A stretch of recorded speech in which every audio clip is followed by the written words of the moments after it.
रंकाळ्यामध्ये सांडपाणी मिसळून मासे मृत झाले आणि त्यामुळं नागरिकांच्या भावना तीव्र आहेत। त्यासाठी मी या ठिकाणी व्हिजिट दिली असता श्याम सोसायटीमधील सांडपाणी डायरेक्ट रंकाळ्याला या ठिकाणी मिक्स होताना दिसतंय।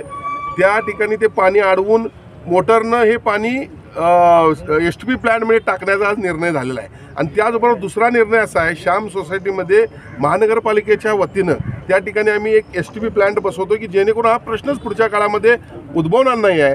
आणि त्याचबरोबर ज्या ठिकाणी रंकाळ्याचं एवढं चांगल्या पद्धतीनं सुशोभीकरण झालेलं आहे आणि ज्या ठिकाणी अडचणी आहेत, मग ट्रॅफिकच्या असतील, काही ठिकाणी रंकाळ्याचं जतन संवर्धन व्यवस्थित झालेलं नाही आहे, कटड्यांना तडे गेलेले आहेत, ह्या सगळ्या गोष्टीसाठी एक समिती नेमून लवकरात लवकर त्याचा अहवाल सन्मान्य आयुक्तांना या ठिकाणी देण्याचा आज निर्णय झालेला आहे। आणि तो अहवाल आल्यानंतर मग MSCBचे अधिकारी असतील, पोल्युशन कंट्रोल बोर्डचे अधिकारी असतील, रंकाळा प्रेमी असतील आणि महानगरपालिकेचे अधिकारी असतील, यांची आम्ही कॉमन बैठक लावू आणि रंकाळ्यामध्ये इथून पुढच्या काळामध्ये अशा प्रकारच्या घटना घडणार नाहीत याची सर्वजण काळजी घेऊ।